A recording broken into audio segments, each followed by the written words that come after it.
press play and then bust through the doors. It's already playing. Oh, nice. I like it from like as soon as they walk in, you know? Yeah. You need anything? I'm good. Yeah. Nice. Alright. Triple check everything.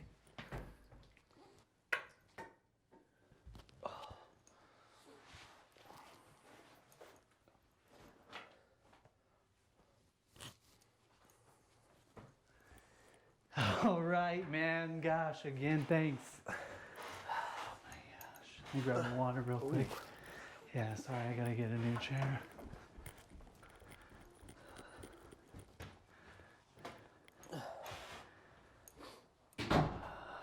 Buenos tardes, hermano.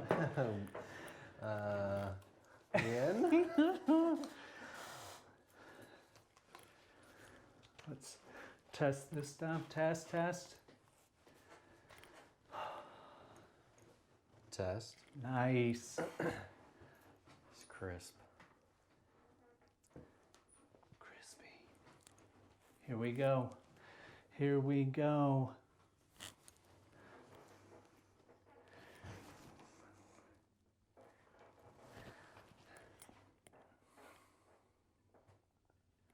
Turn that up. All right, dude. How you doing, brother? Doing great, man. Are you? Yeah. I got off a couple sales calls today. Had a few today that went pretty well, and ones that I'll be able to pretty much fully delegate. Nice. Yeah. Nice. Really trying to get in that space of not being a slave to my business. Yeah, that's right. Yeah, that's the trap of the self-employed. Yeah. You're a slave to the business. Yep. Slave to the business and the money. Oh, dude. Oh, what a fucking slave master. All of these attachments of the 3D. Mm-hmm. Dude, I'm so grateful to have you here. Dude, I'm grateful to be here. Thanks. Yeah, man. Dang. You've been going down the rabbit hole, man. Yeah, especially since the UR law stuff. Yeah, It's but like, even before, because you shared with me, will you pull the mic up? There you go. It's a little janky. I don't have those it's nice. like heavy. Yeah. This thing's heavy. Because you shared with me that Australian guy. Yeah, that's like uncovering, or a while back he had uncovered how like something to do with the contracts. Oh, yeah. Everything is contract. Or it's the government is a corporation, Yeah. actually, of the United States. Oh, yeah, man. Yeah, It's that they're all fake. incorporated out of Washington, D.C., a 10-mile square. That is Washington, D.C. But everything is contract. Everything. Even right now, it's contract. Like, we made a contract to meet to do this podcast. It was a contract. Everything is contract in our reality. And we use words. We use words to convey the terms of all contracts. And so when you understand that, it's like Neo in the Matrix, like waking up. Like that's like in that video, that first video that you watched in UR Law, the one that's talking about like sea, like how everything is related to the sea and boats and ships and stuff like that, dude. It's crazy. Yeah. Relationship, you know, it's, dude. Right. It's crazy, man. I guess I didn't quite understand the part of the ship and the sea. Like, why the sea? Is it like just back then that's all the terms they knew? Yeah, because I mean that when we were more traveling on the sea, like they had to have government that regulated the sea, or admiralty maritime law, you know, because if you didn't have rules and contracts, then you would have people go in, there would be chaos on the ship. So again, they're just rules. We're just playing a game. And if you don't understand how to play the game, you can't win it. Mm-hmm. Like, cause I just I'm on the very last lesson in that, and like one of the biggest takeaways is that I've gained, at least, is living my life with honor. That I'm not mad. I don't have any resentment toward the government or toward the system or anything like that, but I just understand more clearly the rules. If you want to be free, you must understand the rules of the game. Just like how can you, if let's say we're playing the game of Monopoly, if you didn't read and understand the rules before you play the game, you can't get mad at the game. You got to get mad at yourself for not taking responsibility and reading and understanding the rules. Mm-hmm. So it's just understanding it and how to play the game and how to play the game with honor. Yeah. But unfortunately, like I think at least that people that are attracted to politics are of a different consciousness. They're coming from that old consciousness that's based out of scarcity, that's based in greed and corruption and manipulation. So when we play in that court, we just have to be better at playing the game than them. Because one big thing that TJ teaches is that all of those rules are meant for them. They're not meant for us. They're meant to protect us, but we have to use them against them and put them into traps, booby traps, using their own words and their own laws and rules against them. And when you do that, then you catch them and they have no option but to forfeit the game. So, but he talks about one of the earlier lessons that words can also manipulate our emotions. Yeah. And when you allow it to manipulate your emotions and you become afraid or you become angry or resentful, you're now in a disempowered position. Whereas if you can let go of that and just say, hey, I'm just playing a game here. And man, I'm telling you, it's all because the piece of paper is the court, just like a tennis court or a basketball court. When you get any piece of paper, it's an offer. They're sending you an offer to contract. But when you take the power and you turn it and you say, okay, I got this piece of paper. I'm willing to settle with you, but I just have some questions about the words and the way that you've kind of set the game up. I just need you to answer some questions here. That's when you put them in a trap, because then you use their rules against them. Because like one of the big rules you can't break is fraud. So if you catch a judge or a clerk or something like that in fraud, then they're like, oh, they understand. They're like, I'm not getting busted for fraud. So you just say, hey, I just need you to answer some questions because I think if we don't get these cleared up, you might be in violation of some of these laws. You might be in violation of fraud. So I just need to get things cleared up. Just kind of explain to me what these words mean and the arrangements thereof. And then they're like, oh, they got me. We're just going to dismiss that. And do you think they even know, or they know and they just, and will they acknowledge it because they don't want to expose what's really going on? Maybe they just like brush it under the table before they even acknowledge what the questions are. Yeah, I don't think that they do. I don't. Like, let's take the IRS, for example. Like an IRS agent, they don't know the code, but they've just been indoctrinated with certain beliefs that aren't necessarily true. And so Bob talks about this, is that in Born Rich, he says, people won't change their minds until they realize the truth for themselves. So those people have been indoctrinated with these beliefs and these ideals. And so when you kind of put those facts to them and just say, hey, you might be in violation of this code, you might be in violation of fraud, they're not going to admit it. They're just going to dismiss it. They're going to say, oh, okay, we're done playing the game with this person, and then you're done. That made me think, like, beliefs are contracts. 100%, man. 100%.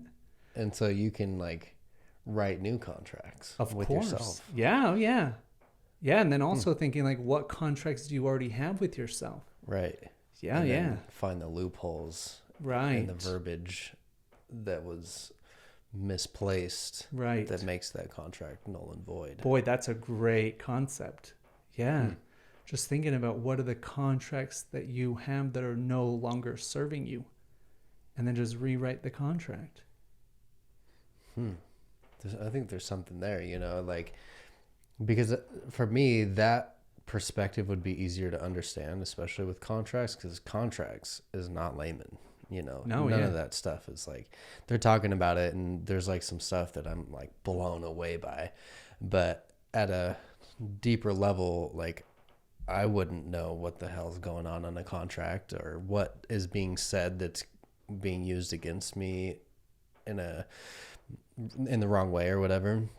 But if I can relate that to even like the contracts that I have with myself, and I don't know, just another. Yeah, and have cool you little set up angle. the terms in your life's contract that they're like, the terms are just like, oh, you gotta fucking wake up early, you gotta read 2 hours a day, you gotta do all this in order to get this. That's a contract. Yeah.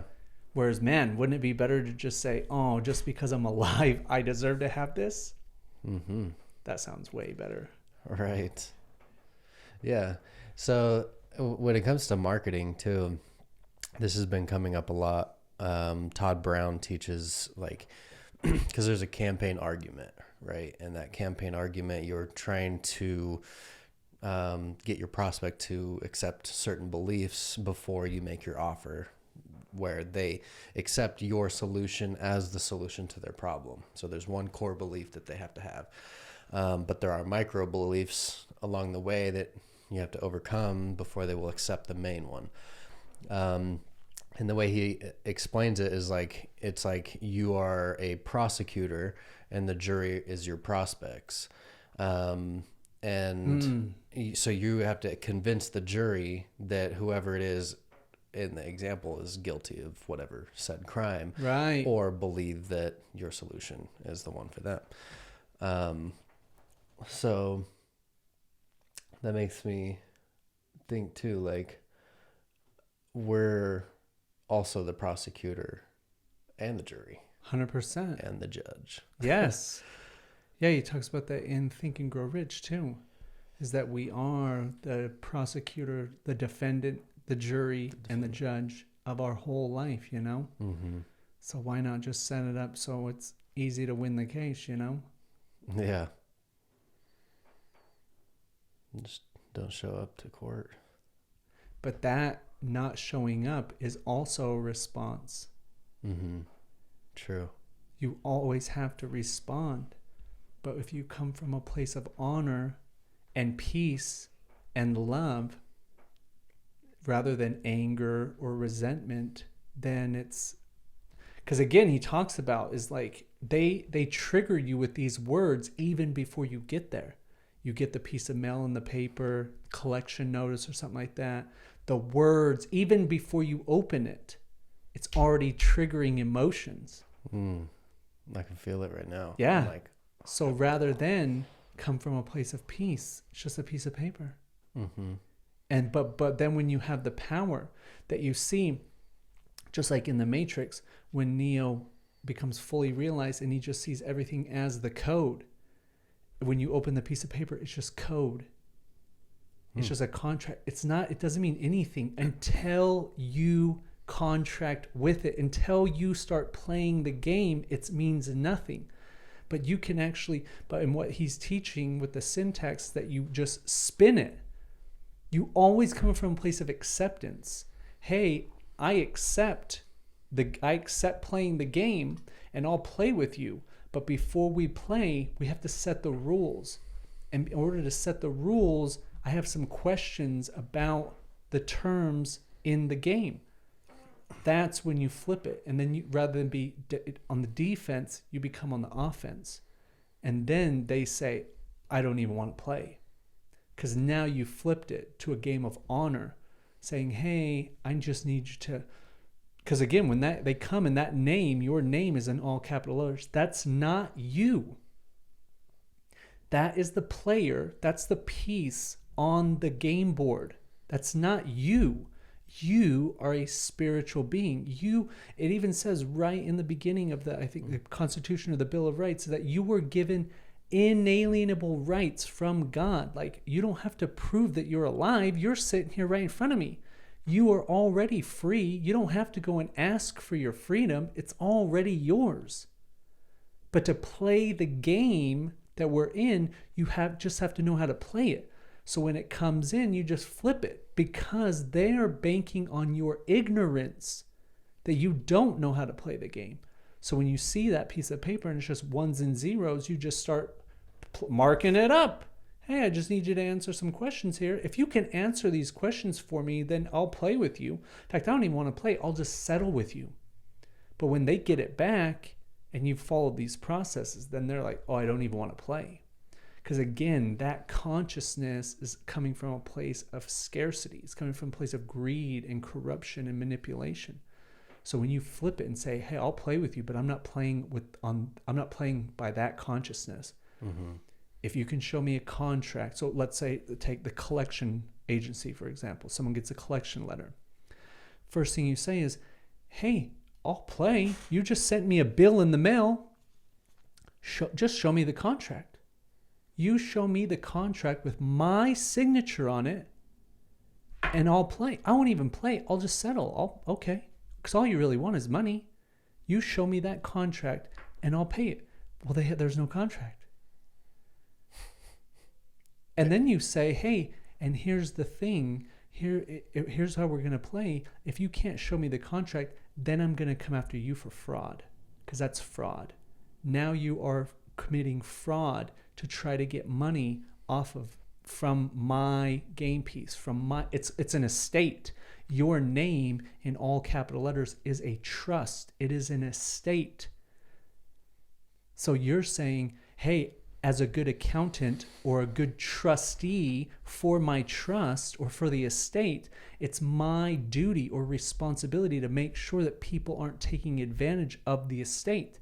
So I'm a man of honor. If you show me a contract and I'm in breach of that contract, then as a man of honor, I will pay you. I will settle with you.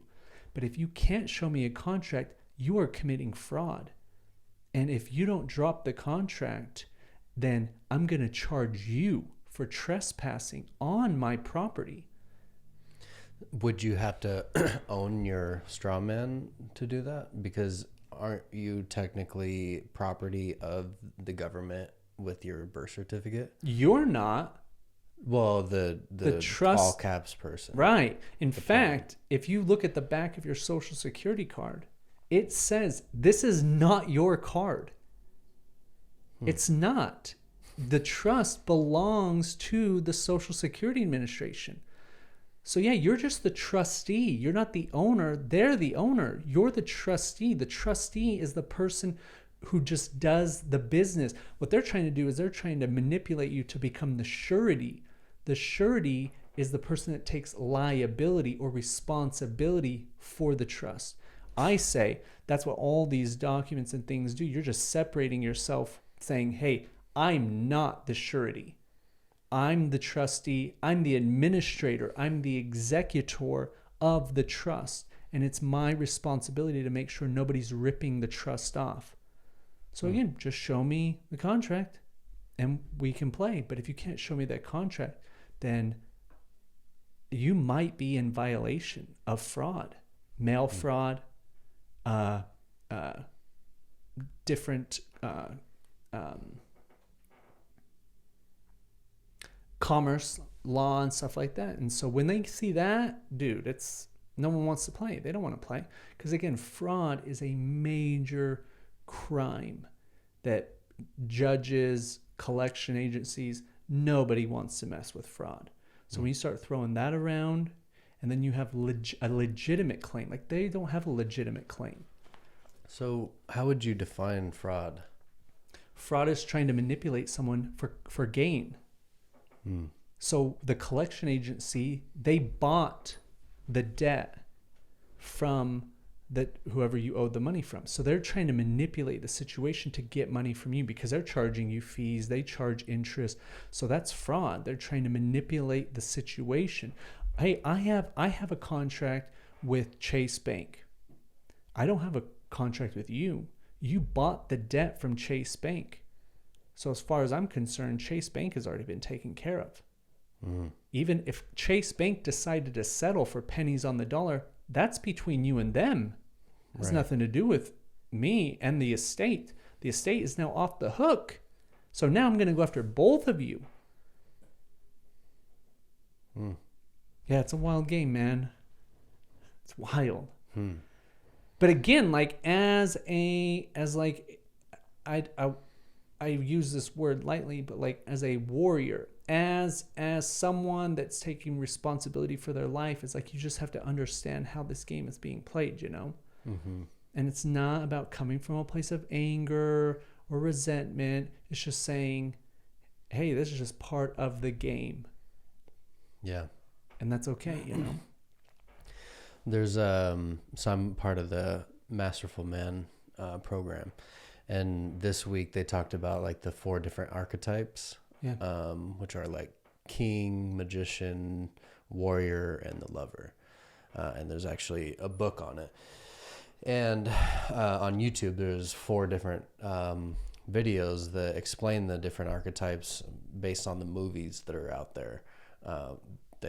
And they illustrate the different archetypes, and warrior being one of them. And it's interesting how you said that, because like what they were talking about in the class was that we're in kind of in the magician phase. I don't know too much about it right now, but when it comes to the warrior, like there's that misconception that a warrior is like aggressive and alpha male. Maybe they are alpha, but it's like an overly aggressive type of warrior where, you know, like just killing people for the sake of it. Yeah. Instead of that kind of mindset. I think a true warrior has to have that kind of mindset in order to lead other warriors. Totally. You know what I mean? Because if it's just like rampant misuse of that warrior energy, that's toxic. Yeah. Yeah. Then you're way off. The energy's not balanced. Because like we have all 4 of those archetypes. And I mean, I'm certainly not in the warrior energy when I'm with my lover. Yeah. And vice versa. When I'm at court, yeah. When I'm at court, I'm being a lover. The warrior has to be courageous. And courageous, like you said, it doesn't necessarily mean you have to be aggressive. Mm-hmm. So, yeah, man. What else you been up to? Trying to get my routines and rituals back in place. I've been kind of just somewhere else, I feel like, for the last year. I don't know, it's hard because like I've had some like super strong rituals and things that I would do with like sleeping early, working out, journaling, meditating, focusing on myself. And then it just kind of got spun out of whack. And then then there was no real structure or routine to my day. And, so, you know, it's just caused a lot of problems. And so I've, you know, number one, gotten sober. So that's been a huge one. Oh, huge, man. I'm coming up on 5 months. Where are you at? Since my birthday. 3 months? 4? 4. Nice. Yeah. And then I kind of recently just quit smoking again. Me and Peyton were gonna do 90 days, but he fell off, which is fine. But I'm still on. It was almost an excuse for me to keep smoking. It was like, oh well, you know, my buddies he gave up. Yeah. Know. So, and then I've had multiple parts of temptation since then too. Like, you know, my mom, you want an edible? I'm just like, is that the same as smoking? Oh, yeah. The ego comes in. Oh, hey, there's a loophole. Exactly. Yeah, so I've stopped doing that, and then chewing has been one that entered back into my life. It did? Yeah, Ah, sneaky son of a gun. and it's fucked up. Really? It's one of the worst, I would say, because like it's so like insidious, just like anything else. Totally, man. And it's like those pouches, and obviously there's excuses. It's not the regular gross like dippy dip, chew. It's it's discreet and all these things, but I find myself like peeling off pieces of skin from my lip, serious? And my guts just It hurt. hurts your gut? Yeah, It does? yeah, and so it's been like 3 days now since I Nice. stopped, and I already feel better. But I find myself like, oh, I want one of those, But it's always an emotional thing. Like, Yeah. I'm bored or feel like I gotta. And a lot of these addictions and stuff are tied to work, getting work done or focus. But ultimately, it's not that. That's not what actually happens when I take those. So It doesn't increase your focus? yeah, Yeah. if anything, it makes it worse. Smoking weed, like maybe it allows me to like focus on one thing, and if I'm only focused on one thing, maybe it's beneficial, but that's typically not the case. Especially with work, I'm all these tabs open and building funnels and responding to emails and all these other things. It's not constructive. It's kind of a one-track mind thing. So really all of it, none of it is geared for focus. And I'm sure the way that it's engineered is designed to not allow people to focus or distract people's focus. Yeah. So it's been nice to get sober from those things and be more intentional with like, sleeping more and getting back my routines, because it's been out of whack for a long time. So. Yeah, man. Yeah, being sober has been a huge game changer, especially like the farther on you go. And for me, like the weed, man, I'll tell you what, it just like the cons far outweighed the pros, because to me, like it's a mental stimulant. So me, like I'm already in my head so much, I don't need to be in there anymore. So when I do, it's just like I get anxiety, paranoia, and it's like, man, those aren't constructive states to be in. So man, that's been probably, I think, even more than alcohol, for sure. As far as destructive or hard to give up? Destructive. Oh, easy to give up. Oh. Easy. Yeah. Because now I have so much pain associated to it now that I don't even think about it at all. I mean, it's been at least since my birthday since I've smoked.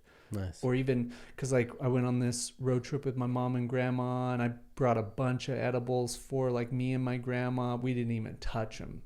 Cool. And just had a great time. And like I even forgot that they were there, because we think that, like, even like you said with like the chewing, is we think that those things will bring us a benefit, whatever that might be, more focus, relaxation, creativity, whatever that story is we tell ourselves. But man, it's a story. It's not real, man. It's a contract. It is a contract, yes. And the terms of the contracts, it's not beneficial. So I just look at like, man, I'm super grateful. Like I would not be where I am in my life if it weren't for cannabis. But like now that relationship's over.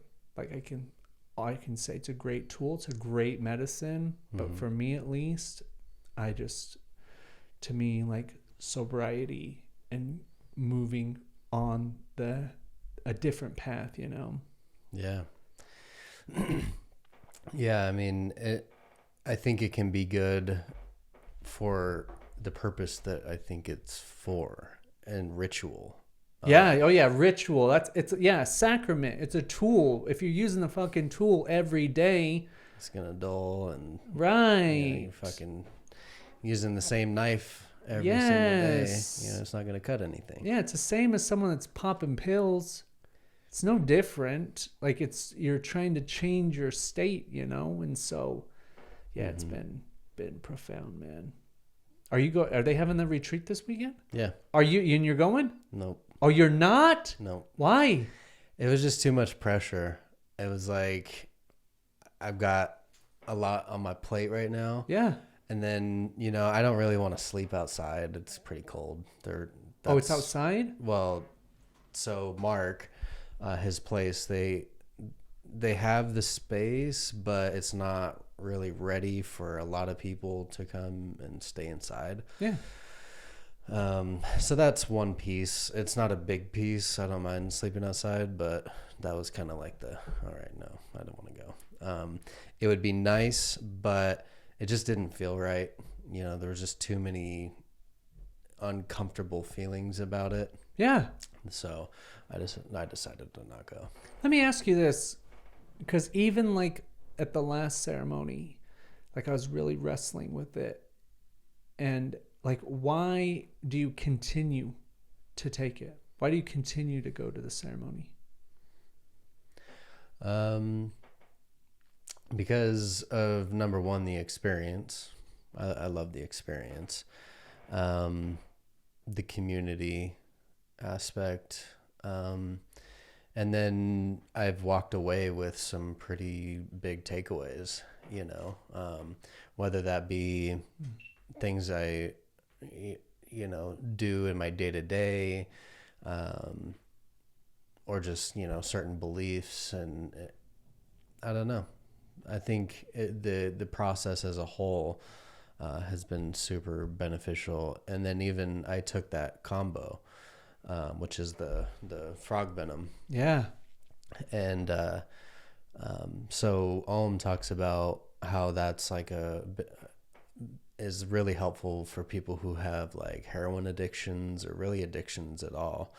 Kind of get over it, but you have to do it consistently. Like you have to do it 3 days in a row, kind of thing, and then have a really strict diet. But I was only able to do 1 day of it because then it was the last day and he was going to Utah, and I just didn't want to go to Utah. But since then I haven't drank, and I don't know that I would directly attribute that, but maybe it had something to do with it, Do you think that you have a challenge, or I don't know how to put it properly, but with addiction? Oh yeah. You do? Yeah. What makes you think that? My experience, and how like easy it is for me to like pick one thing up and run with it. And it can be anything. If I had one Adderall or a box of them or a case of them, Yeah. fucking jar. I can't even say the word. Like if I had one, whatever, I won't think about it again. I'll take it, be good. Mm-hmm. But if I had the whole thing, it's likely that I'll take a couple in a day. Yeah. And then every day take a couple, maybe more every day. Just the fact of having it. The same thing with weed, If you have it, you're doing it. If I have it, I'm doing it. But if I don't have it, I'm not doing it. So then that I gotta check this real quick. This point of view is the one you gotta be kidding me.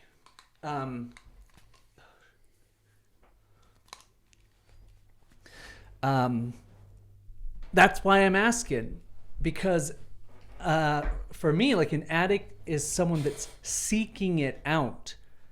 So like you said, if you don't have it, you're not taking it. But I seek it in other forms. Oh, so you'll just replace it. So if you don't have Adderall, it's weed. If you don't have weed, it's chew. If you don't have chew, it's a dick. I hope we don't get there. Yeah. Okay, all That'd right. be like the last I mean, I guess there's levels to everything. Uh, So then, okay, let me ask you this then. Do you think that you've truly found your purpose in life? no. Okay. Yeah. I think I'm getting closer. The hard part for me has been like, I love the shit we talk about here. Yeah. I could talk about this stuff all day long. Same with marketing. And so I'm trying to find a way to combine the two. A point of view that I've been kind of looking at it is like, and they talked about this at Funnel Hacking Live in 2020. Because like with the funnel, you got prospects and you're funneling them into a customer. But that customer, you flip the funnel, and that customer is able to go out and help infinitely more people than you could on your own. But because you impacted that one life, they can go impact 5, 10, 10,000. Especially. So with what I do is I help coaches and course creators, online educators sell more of their products and services.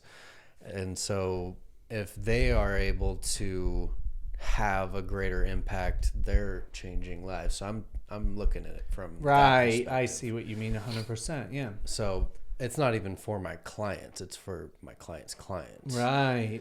So Dang, yeah. it's a better perspective for me. Yeah. It's more purposeful and meaningful. But I still want to find a way to talk about what I was originally talking about with my presence, which was none.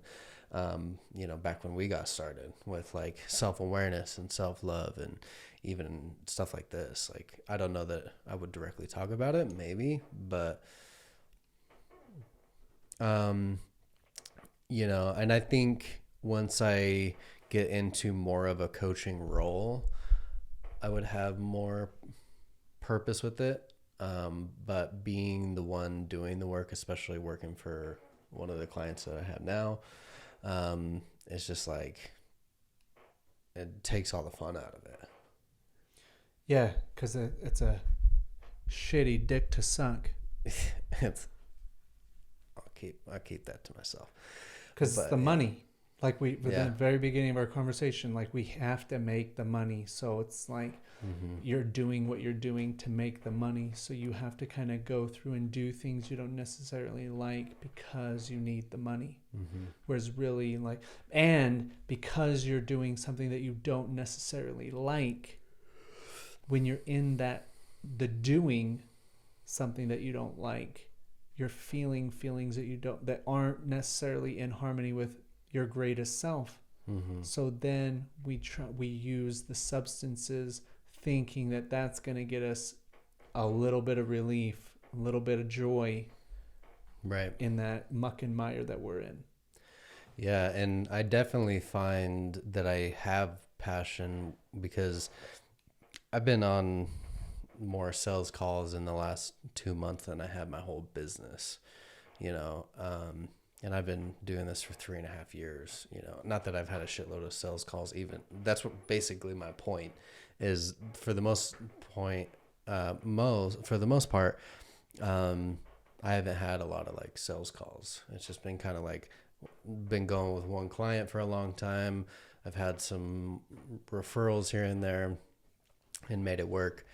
But now like it's to the point where I have always something to do. There's more people coming in that I'm talking to. And when I get on those calls, I'm like in flow state. Nice. You know what I mean? And mostly when I'm explaining how these processes work and how I can help them. But then when it comes to the selling part, then I like stumble and I'm like, What part of it? Asking for some money? Yeah. Yeah. Yeah. Because it's not cheap, you know? But do they have the money?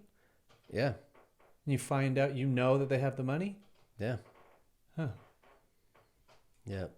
It's just like, and maybe it's, just the belief in it, but. Belief in what? Your ability to fulfill? Yeah.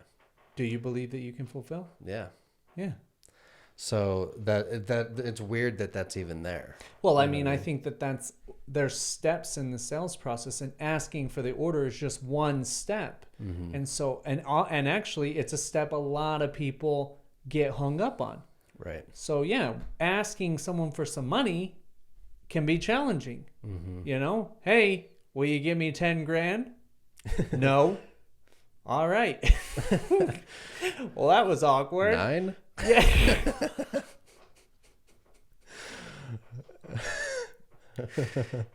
No. 8? 5? Do it for 1. Yeah. Oh, yeah. I mean, that's in sales. That's the biggest thing either. Never discount ever, ever, because then you're just showing. Never discount yourself. You always say, "How can I?" Because I think it's either Grant or Russell talks about price is never a concern when there's the value. Mm-hmm. So if they see the value is greater than the price, then it's a no-brainer. Right. Yeah. So I think it's that too, being able to convey the value, because I'm like, this is easily worth that, like you can pay 10 grand for a mediocre copywriter to write. Oh yeah, man. Letter. Heck yeah, dude. Copywriting is expensive because it's a master of words. To get people to pull out their credit card just by reading something or watching a video. Yeah, man. That's a magician. Yeah. So yeah, heck yeah, it's valuable. Yeah. You're a great chiropractor, but you ain't good with words. I'm good with words. Yeah. So guess what? I mean, chiropractor sells a 10 grand package because you're good at it. Guess what? I got a 10 grand package too because I'm good at selling things on the interwebs. Mm-hmm. So there you go. Exactly. So, and then not to mention like the other components that come with it, like I don't really write the copy. I have a copywriter. So I have a framework that I bring customers into where they fill out certain things. And then my copywriter takes that information and puts it into a copywriting process. Yeah. But we do like the automations and funnel build and everything like that. So it's more of a complete process than just, writing a sales letter. It's like, then what do you do with it? Right. So, that's me justifying my prices. Mm-hmm. Let me ask you something else too, man, that I brought it up on every podcast thus far is, do you feel that something crazy is on the horizon? Something's going to happen that changes everything. Yeah. That being said, that feeling that you feel, because I have the same feeling, and I've had that feeling for like 17 years, and it gets stronger as I've been on this journey. Yeah. And now it's gotten to the point where I find myself saying, what's the point? What's the point of building a business when in 2 years it's all going to change? What's the point of chasing money and trying to make money or trying to chase anything in the material, or even better, any of the trappings of life? What's the point if it's all going to change? My justification or thought behind that, because that's definitely how I feel. It's like, fuck, like what is it, like if shit hits the fan, ain't nobody selling shit online, Yeah, there is no online for a period. Yeah. What if there was just no online for 2 years? Right. So for me, it's like I'm trying to make as much money as I can right now so that I have resources for the future. Okay, then yeah. There's a purpose behind the hustle. Yeah, it's like, yes, I just bought 6 months worth of food. Right. And, Good job too, man. you know, I've got a bunch of ammo, a couple guns, and I've been slowly grabbing things and even trying to prepare my family. Like, hey, mom, you need to be buying preservatives, or not preservatives, but You need some red dye #5, Mom. exactly. We need to a really, teaspoon a yeah, day. we need to get those hormones just gone, Mom. We need to fuck that thyroid up. Right. So that's the motivation, really. Like, it's hard for me to even see what my business future is right now because of that. Right. It's like there's really. this impending doom, you know, of just all things. And I like, if people are freaking rioting and looting people's houses and shit like that, I'm not touching the fucking computer. Right. I'm sitting in the corner waiting for somebody to come in. Right. Maybe not, but But no, I think that that's a possibility. And I don't see it as bad. I just see it as a part of evolution. Like, it's just like a lot of people talk about in the awakening community. Like, we incarnated knowing that that was going to happen. So it's not a bad thing. It's just like you've heard of or seen the show Westworld. oh yeah, So we're in fucking Westworld. yeah, So in the beginning of the show, it's like the Wild West, right? mm-hmm. But then as the show goes on in different series, the game itself evolves. So that's what we're in. Like, the game itself is going to evolve, and when it does, there's going to come a point where the old infrastructure, and that's what we're watching right now. It's not like a light switch that goes on and off. It's a gradual shift, like the sun. And so we're watching the pillars that hold up our reality are deteriorating. Religion, government, money, relationships. Those pillars are deteriorating. It's neither good nor bad. It just is. It's just change. And what happens is when you hold on to those ideals, you suffer. Like, look at the people. To me, I see, you know, when it comes to politics, the righties and the lefties, they're the same. Mm-hmm. They're the same. They're two sides to the same coin. What's really going down is, it says this in the Ten Commandments, you're worshiping false ideals. Mm-hmm. You're holding on to, I believe my way is the way that things should be, and I'm willing to die over that ideal. Well, that's kind of a stupid way to think about. I mean, it's ignorant, because you don't know what the best way is. Mm-hmm. You're not God. So, even though you are, you are.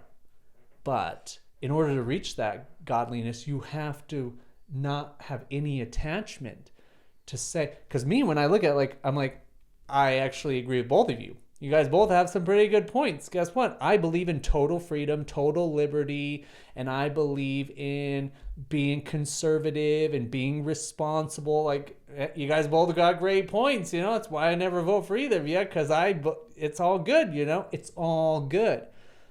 But as the energy, as Abraham would call it, the energy that creates worlds, as our world changes, the energy is getting stronger. Because what it's doing is it's trying to spur us to we have to evolve. Like, as individuals, we are still part of the collective. The collective itself is evolving. And if we don't evolve as an individual, then eventually we'll just say, I don't want to play anymore. That's death. That's getting the COVID. If there's total civil unrest, like if you're going out in the streets and you're protesting and you're shooting and rioting, that's because you're holding on to these ideals. Mm-hmm. So, like, for people like us, that it's like, hey man, I see the writing on the wall. Like, this river of life, like, I can see down the river, and potentially, like, let's say if there's a bend in the river, okay, but I can see some smoke coming out, then I could say, man, when we get around that river, there might be something. There might be a fire or something. So I can see that turns a coming down the river. I got to get ready. And guess what? Might turn the corner. No big deal. It was no big deal. Mm-hmm. It's like, oh, okay, cool, man. Great. Well, I still got this food. That's a prevention. Let's have a party. Yeah, let's have a party. Mm-hmm. But yeah, I mean, that's a question I'm asking everybody, is that right now, because man, I'll tell you what, when I really got started back in 2006, like, dude, nobody was talking about this stuff or feeling this way. And now it's like, as I walk this path, it's like more and more people are feeling it, big time. Like, it's in the air, change is in the air. Mm-hmm. And so it goes back to that question. It's like, man, at the end of the day, like, if you're holding on to those ideals that you've been worshiping, material success, external validation, like, if you're seeking those things, like, man, when it really gets tough, like, you're gonna suffer. If you're not willing to let go and evolve, oh man, it's gonna be tough, Mm-hmm. So you got to get ready. Even if when we get around the corner, man, the smoke was just nothing really. That's the part where it's like, when does that happen? And if it doesn't, and I was just like, it's hard for me to give up, and maybe it's not giving up that is the point, but with business, it's like, what is it for if all this shit collapses? It's like, but I still want to be ready on both sides. Yeah, exactly. Because there is a purpose now. The purpose now is to have those resources. Like 6 months of food, in my opinion, is not enough. So yeah, you've got to work your business to make the money, because you got to, let's say, 2 years. Mm-hmm. So it's like, man, 6 months, great job. But man, 2 years is even better, Yeah. Having, 1,000 rounds is better than 100 rounds. Right. Yeah, I probably have close to 1,000. Nice. But yeah, it's an interesting game. It is an interesting game, man. It really is so cool to be in this here and now, going through it, because again, like, I have this weird analogy of perspective of time. So like, let's say like a heavy drug user, like heroin or crack, someone that's addicted like that, their consciousness can't see beyond their next high. So they're constantly, how do I get to my next high, Mm-hmm. Well, the average American that's living paycheck to paycheck, they can't see beyond that next paycheck. They're like, oh my gosh, I gotta go out and work, and because I gotta keep the lights on, all this stuff. So they don't have time to sit down and meditate and read and to look forward, Mm-hmm.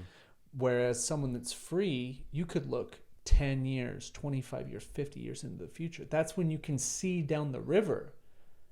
So for me, like, I spent, dude, over the last 2 years, oh my God, the amount of time I spent alone by myself, in my own mind, and thinking about the future. Like, to me, yeah, man, the next 10 years could be fucking loco. Mm-hmm. But 50 years from now, it's going to be fucking amazing. Mm-hmm. But you have to get through the next 10 years. Right. You got to get through that to make it to the utopia, Yeah. Because again, the game itself, as it crumbles, the old game, the old infrastructure, the Wild West, as the Wild West evolves to the new frontier, you have to survive that change. And I think that's even like, because man, it got bad. Like, my nihilism got bad. Like, what's the point of any of this, And like, my buddy Ken was like all wanting a podcast, and I was just like, dude, like, I would blow him off, like, I don't want to, like, I just, like, what's the point, And then we got together and I asked that question and we talked about it, and then it was just like, that's why, is to have these conversations and put them out. And even if just one person listens to our conversation and they think about it, then that's the purpose, because like, I already got it. Like, I'm and you got it. Like, hey, okay, you got to get food, you got to get water, you got to get these things put in place, like, because we can see far enough down the river. But man, a lot of people are still they're stuck, man. Stuck in anger, stuck in confusion. I think it's like this whole process too is definitely waking a lot of people up, and fast. Oh man, faster than ever. Yeah, like Dude, it amazes me, like, even with everything that the media wants to portray about, like, oh, everyone's getting vaccines, why aren't you? right. No one is. Or maybe some No of one them is are what? getting vaccines, or they are, or now see it like, oh fuck, or like, and maybe I'm not even like trying to make a point on vaccines either, but just their disbelief in the systems that be. Right. Why you There's why no you putting it trust. on us so hard? Like, that's fishy. Mm-hmm. Yeah. So it makes them question, like, man, why you putting it? Why is it so important? Mm-hmm. It's a little fishy, guys. So it's like, yeah, people are waking up faster than ever. Right. You really think that there's a lot of people that aren't? Oh yeah. Oh, really? Fuck yeah. Oh, wow. Especially around here. So maybe we just live in a area, because farmers and Western, redneck, not even redneck, but just, country raised kind of thing. Yeah. They're Americans. That's the best way to put it. A real American. Yeah. They value freedom and liberty. Yep. Yeah, don't tell me what to do with my life. Right. It's fundamentally not right, in my opinion, to tell someone what they should or can and cannot put in their body. Like, to me, like, that's a clear violation of my rights. Like, you have no right to tell me what to do with my body. It ain't yours, it's mine. Right. So to tell me I have to do it, like, fuck you. Yeah. It's like, I have to have this thing in my body, but, maybe this is a bad example, but like, all the food and energy drinks and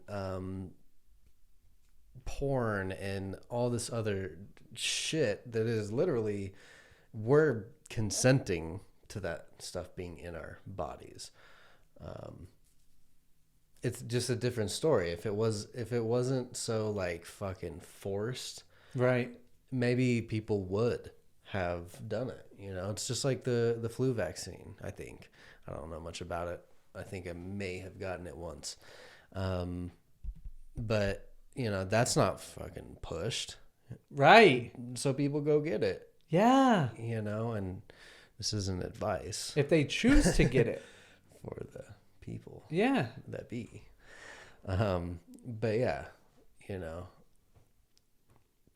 plus like all the censorship and shit that they're hiding. It's just obvious. And really, to put it plainly, I guess, is like, and something that I will stick with in our game, like the court, right? What you were saying about the pawn and stuff. Good will, like, the truth will always win. Yeah. Like, you can't beat that. So truth is good, lies are evil. And so in a game of chess, good has already won.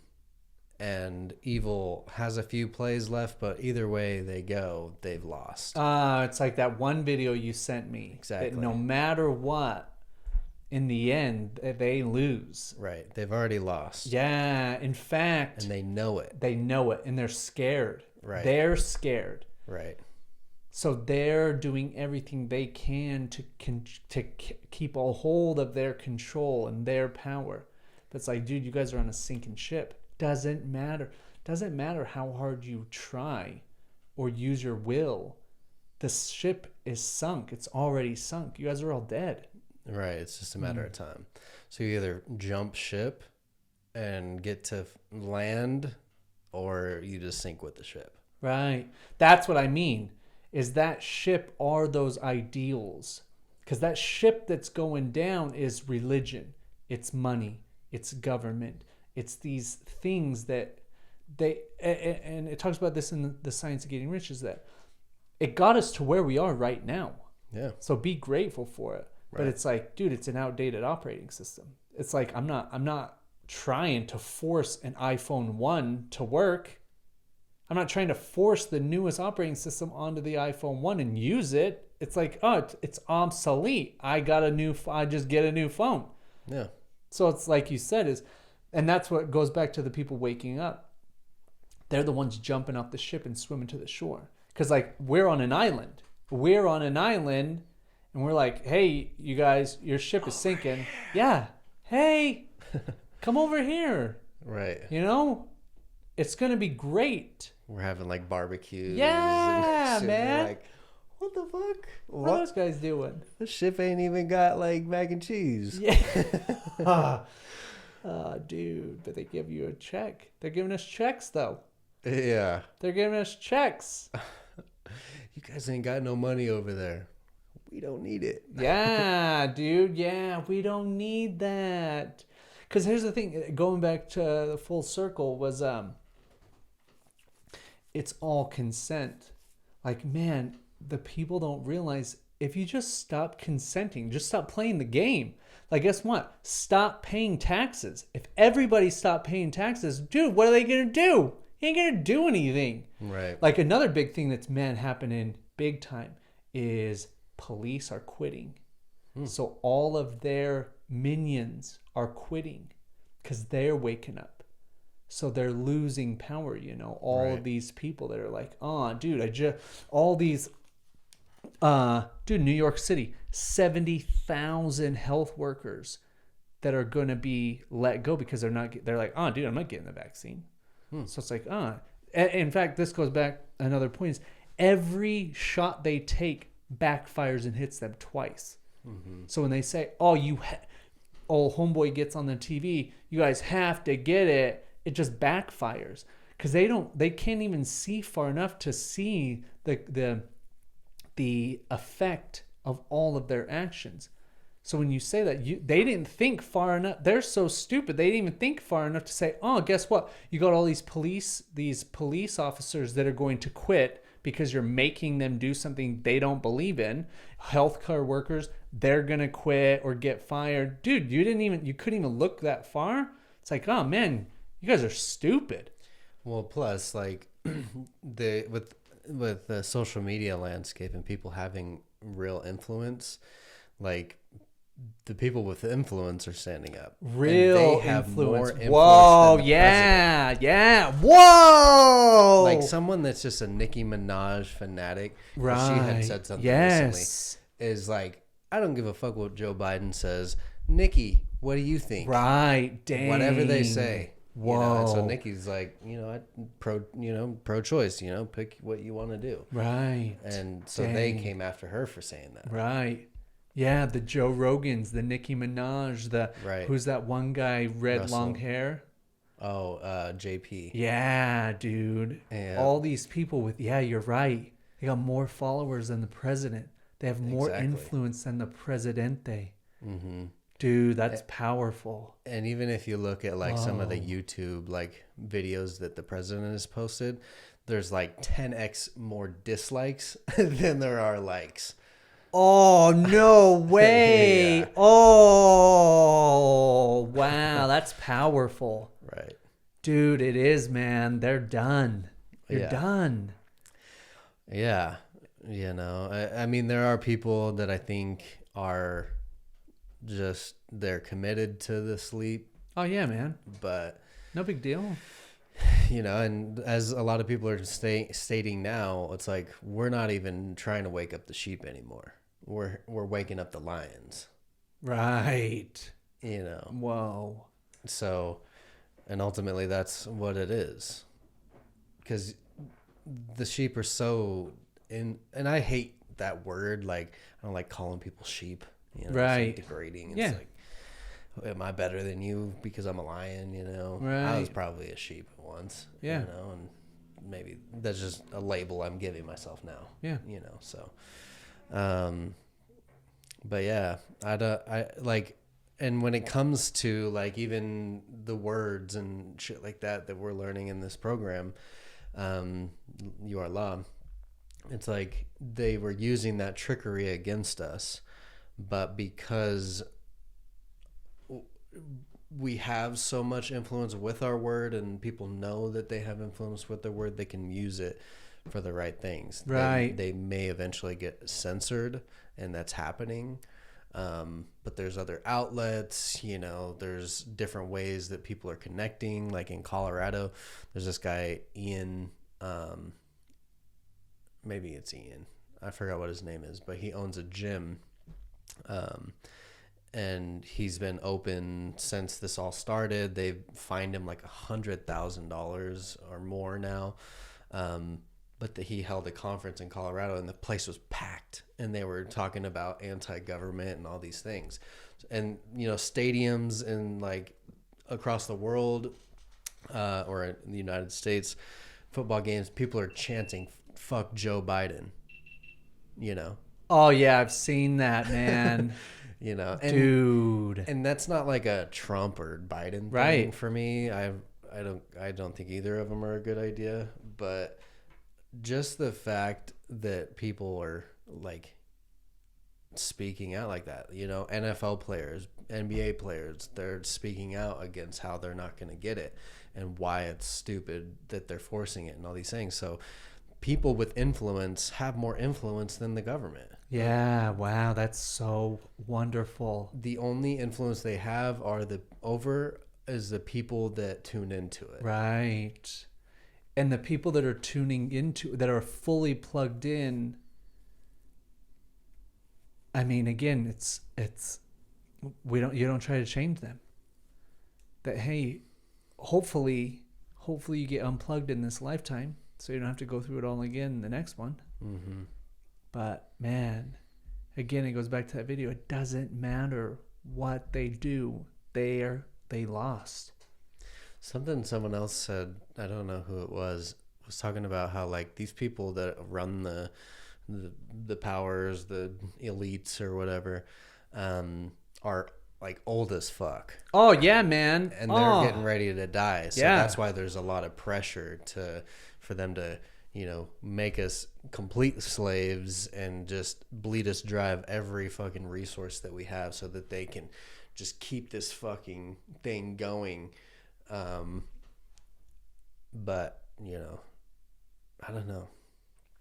It's kind of fucking crazy. Like, there's even other movies and stuff that illustrate some things that I'm now a conspiracy towards.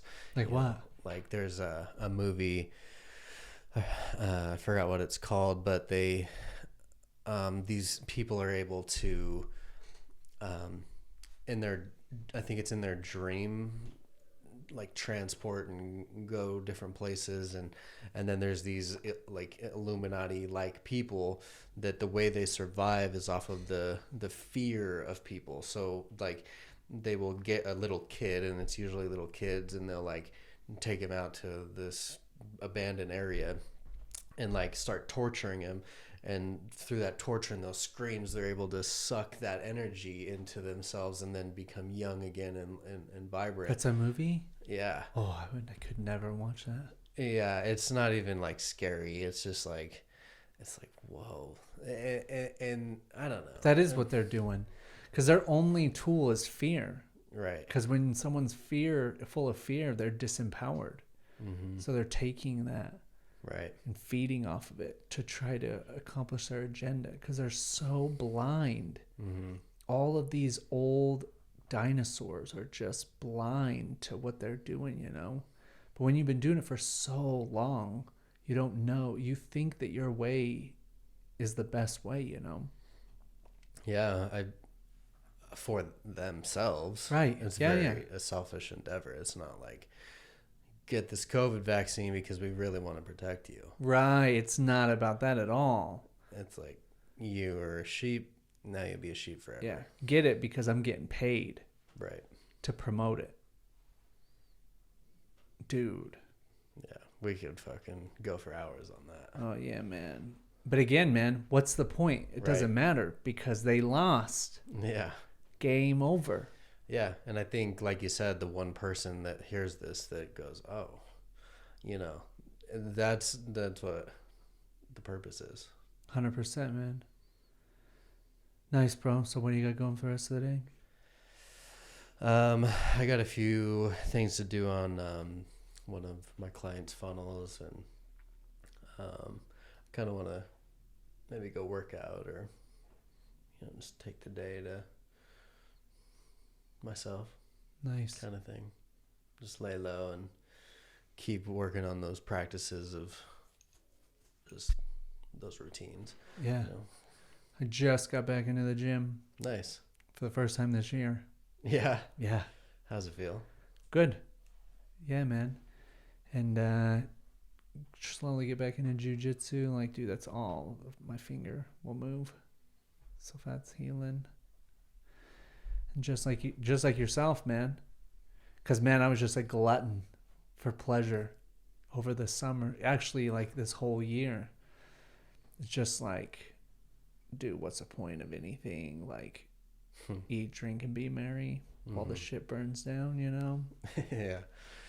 Yeah. Yeah. I gotta piss, actually. I'm about to explode.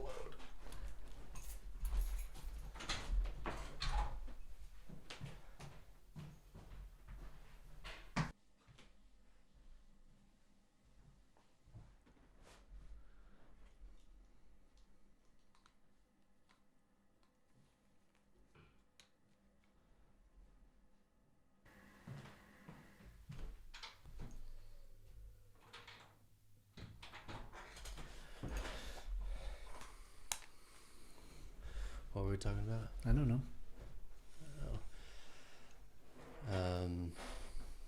Just what you were going to do.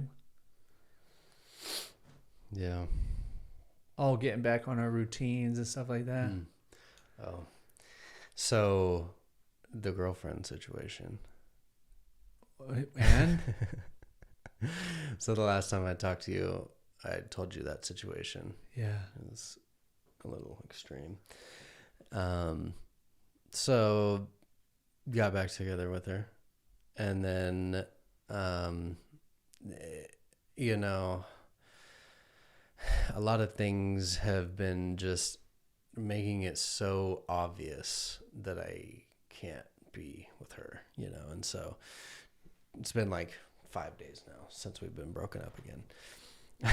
Listen, man, if anybody knows that, I can relate. Yeah, and that's actually why I was bringing that up, is because I feel like if I look at like a lot of your life, yes, and what I know about it, it's like I fucking just come along and just like, oh, he did that, so I should probably get into a relationship and just be miserable and make it crazy for a while. Go back and forth and just let me try that out. Oh, that's fucking cool. But that's, hey, you guys contracted, and in fact we contracted because our karmic path is so similar. Because I've looked at that exact same thing, like, dude, if only that guy knew what I know, having gone through it. It's like, oh, dude, because it's hard to get through it, because you got to make that decision of, all right, I'm done. I'm gonna go through whatever pain, whatever agony, depression, whatever it is. I'm going to go through it, because that's part of the journey. You got to go through it. Right. Oh, yeah. Yeah. It's been kind of like part of like with everything that's going on in the world too. It's like, fuck, I don't want to leave her alone.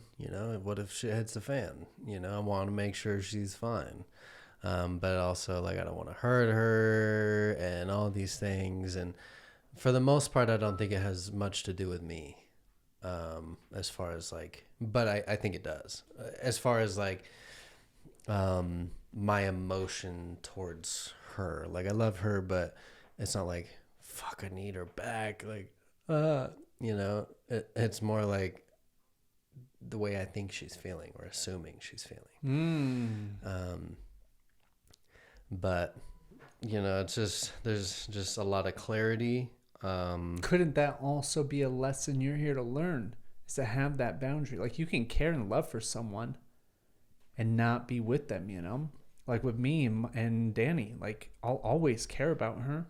And if shit hits the fan, like I'll care about you, but I'm not in love with you. I'll always have love for you, but like, right. Man, no. And I think that's it. I'm not in love, but I have love for her. So, who do you love more, you or her? Definitely me. Well, then why do you keep putting yourself through it? Maybe there's some sort of like addiction to it. Yeah, totally. Like, it's different, and part of the obviousness of it too is like, I fucking love being alone. When we go through these breakups, I'm just like so clear-minded and I have so much extra time and I'm like, oh, this is kind of fucking cool, and then like right back into it and it's like, oh my god, it's just like, it's fine for a little bit and then just a matter of time until it fucking blows up. Oh yeah, man, for sure. Because that's where the lesson lies, is that to set the boundary. It's like, hey, no. Yeah. That is the karma of the empath. It's to set boundaries. Mm-hmm. Hey, and that's why I asked, like, who do you love more? Because to love yourself completely is to have that firm boundary of like, hey, man, like I've tried, but we always run this pattern, and that tells me that, and that is part of the lesson, is to have that firm boundary and say, I love myself too much. I love my own well-being too much to ever put myself in a situation where my relationship runs through that cycle. Mm-hmm. I would never tolerate that. Right. Like, that's a red flag. That's like, no, dude. And here's the thing, man. You are a beautiful man. Like, dude, you should have no problem. It's like, oh, okay, that one didn't work out. Where's the next one? That's definitely not something on my mind, though. Then why do you keep going back? You're choosing one relationship. So do you really even want a relationship? At this point, no. Oh, okay. There's been... Until you fall in that slippery hole. Yeah, it's like trying to climb out of a waterfall with yes. the walls full of moss. Yes, exactly. Just slipping. Yeah. I know fully well. Oh my gosh, it's slippery. So slippery. Yeah, man. I'm coming. Splash. Yeah. But when you go through it, is to, again, that level of self-level increase to say, oh, dude, this is exactly what I want. Anything that isn't that, then I can't have that in my life. Right. Doesn't matter what the relationship is. Like any sort of toxicity, like, oh man, I can't have that. Because I'm like you too. Like, I've gotten to the point where I like being alone so much that I'm so sensitive to anybody I let close in my life. Because like, man, I really feel the energy now, So it's like, oh man, I'm only letting any sign of toxicity. It's just like, oh man, I ain't answering that call. All right. And then eventually they just stop calling, All right. So, but man, it's tough. Mm-hmm. Yeah. And I think it's, I don't know. I'm ready for it though. This time's different. Nice. Yeah, no. Dude, I mean, it doesn't really matter how many times. Yeah. As long as the last time is the time. Right. That you learn the lesson. Yeah. Or lessons, Because, dude, I'm telling you from my experiences, man, once you commit to letting go of it, that's a whole nother journey you're going to go on, you know? Whole nother journey to go on. Mm-hmm. Is Troy still living with you? Mm-hmm. Nice, man. Yeah. How's that going? Good. Yeah, you know, there's always that roommate kind of energy. Oh, yeah. Regardless of what you do. It's like, you know, you've both got two different ways of living. He's very close to mine. So never really any problems. Nice. You know, I think there's that ongoing daily internal emotion that could get spiked at one point, but then, you know, we're both men and can solve it and move on. But even, you know, that, like, I'm looking forward to my own space, like legit own space. Yeah. So I feel like that reality's coming. He's got a girlfriend and he stays with her most of the time. So that'd be cool. You know, I'd like to live by myself. Yeah. And I don't even know when I ever have, you know. So that's important to me. I did when I moved in for a while, but then Peyton moved in for a couple months, and then I moved in with my ex for a few months, and then Troy moved in. So I need real solidarity. I don't know. You know, alone time. Yeah. Yeah. But even with him there, it seems like I'm alone for the most part. Nice. So, because that is almost like stepping into that warrior energy. Being alone really allows you to step into that self-sufficiency, like right. taking care of yourself, taking care of everything in your life, you know? Right. Yeah, man. It's a powerful thing Mm-hmm. that most people don't go through. Yeah. Yep. So I know that's a coming step. But it's cool. You know, it's all working out. Yeah, man. It always is. Mm-hmm. Love you, man. I love you. Doing this good stuff.